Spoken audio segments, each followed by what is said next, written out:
సీతారామాభ్యాం నమః. మహాకవి శ్రీ వాల్మీకి మహర్షిత శ్రీమద్ రామాయణము.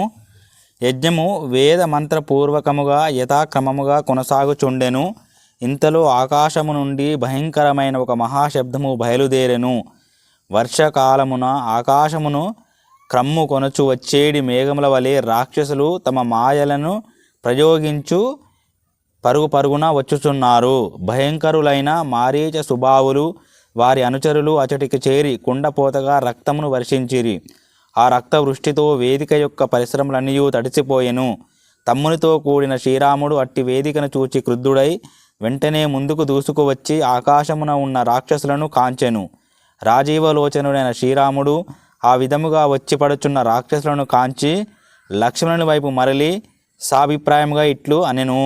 ఓ లక్ష్మణ, వాయువు మేఘముల వలె మాంసభక్షకులు దుర్మార్గులైన రాక్షసులు మానవాస్త్రంతో చెల్లా చెదురు గావించెదను చూడుము. ఇట్టి పిరికి పందులను సంవరించుటకు ఏమాత్రం ఇష్టపడను అని పలికి శ్రీరాముడు తన చాపమునందు శరమును సంధించెను.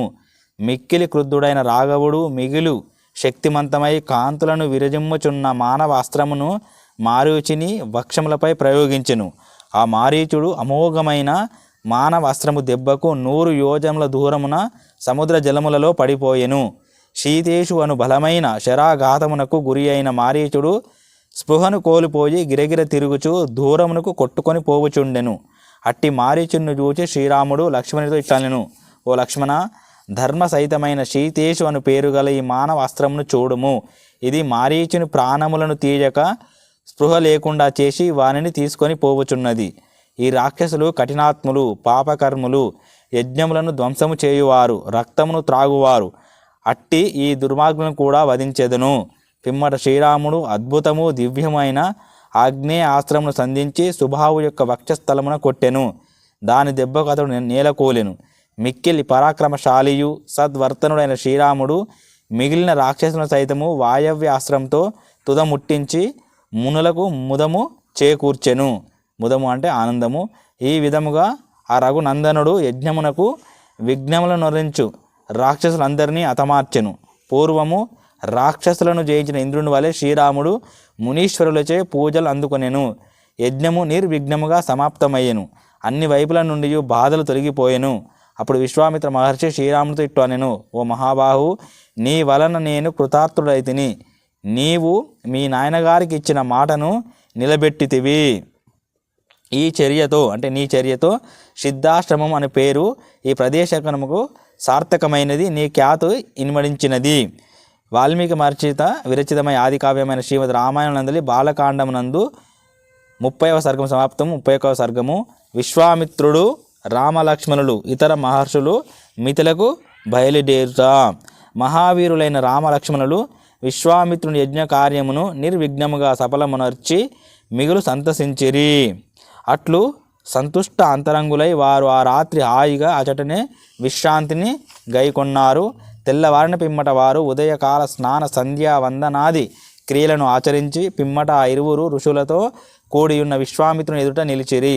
అగ్నిదేవుని వలె వెలుగొందుచున్న ఆ మునివరునకు వారు అభివాదమునర్చి మృదు మధురముగా భాషించునట్టి ఆ రామలక్ష్మణులు మహామునితో హృదయముగా అంటే సంతోషంగా ఇట్లు అన్నారు.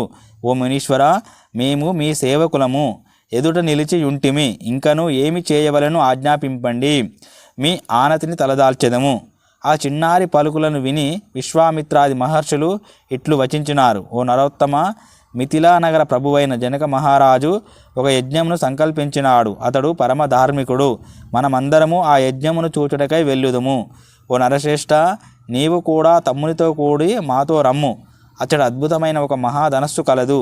దానిని నీవు చూడవచ్చును. ఆ ధనువు సాటిలేనిది, శక్తి గలది, శత్రు భయంకరమైనది, మిగులు తేజో విరాజమానమైనది.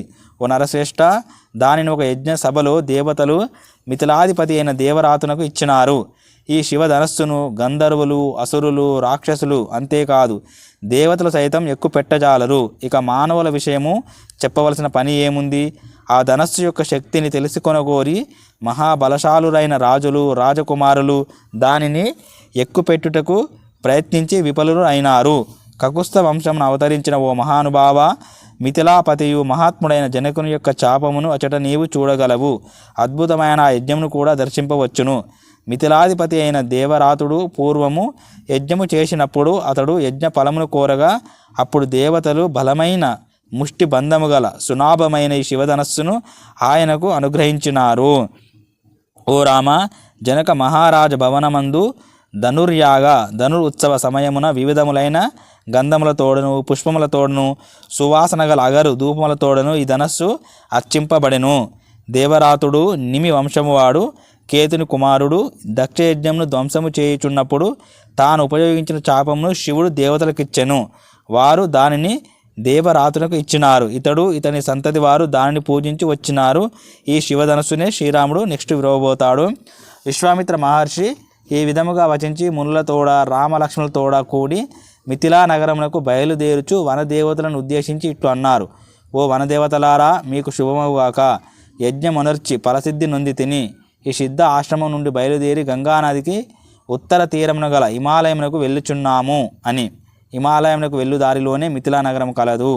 పిమ్మట మహాముని మహిమాన్వితమైన సిద్ధాశ్రమమునకు ప్రదక్షిణ మునర్చి ఉత్తర దిశగా ప్రయాణమును సాగించెను. ఉత్తర దిశగా వెళ్ళుచున్న ఆ మునివరుని వెంట బ్రహ్మవేత్తల యొక్క అగ్నిహోత్ర సంబరాములతో కూడిన 100 శకటములు సాగిపోవచుండెను. సిద్ధాశ్రమనందు నివసించుతున్న మృగములు పక్షులు సైతము మహాత్ముడైన విశ్వామిత్ర మహామునిని అనుసరింపగా ఆయన వాటిని వెనుకకు పంపివేచెను. వారందరూ కొంత దూరము ప్రయాణింపగా సూర్యుడు అస్తమించు సమయం ఆయను. అంతటా ఆ మునులందరూ శోణ నది తీరమునకు చేరి ఆ రాత్రి అచట బస చేసినారు. సూర్యుడు అస్తమించుచుండగా వారు శోణ నద జలములలో స్నానములు వనర్చి అగ్ని కార్యములను పూర్తి చేసి అనంతరము తేజశాలురైన ఆ మునులు విశ్వామిత్రునితో కూడి ఆసీనులైరి. రామలక్ష్మణులను ఆ మునులందరికీ నమస్కరించి దీశాలి అయిన విశ్వామిత్రుని ఎదుట కూర్చుండినారు. అంతటి తేజోమూర్తి అయిన శ్రీరాముడు కుతూహలంతో విశ్వామిత్ర మహర్షిని ఇట్లు ప్రశ్నించెను. ఓ మహాత్మా, శోణ నద తీరమున దట్టమైన వృక్షములతో శోభిల్లుచున్న ఈ ప్రదేశం ఎవరిది? ఈ విషయమును వినగోరుచున్నాను. దయతో సవిస్తరముగా తెల్పండి. వ్రతనిష్ట గలవాడు మహాతపస్వి అయిన విశ్వామిత్రుడు శ్రీరాముని ప్రశ్నకు సమాధానముగా ఆ ప్రదేశం యొక్క వృత్తాంతమును మునులందరూ వినుచుండగా ఇట్లు చెప్తున్నాడు. వాల్మీకి మహర్షి విరచితమై ఆదికావ్యమైన శ్రీమద్ రామాయణం నందలి బాలకాండమునందు 31వ సర్గము సమాప్తము. ఓం శాంతి శాంతి శాంతి. హరి ఓం తత్సత్.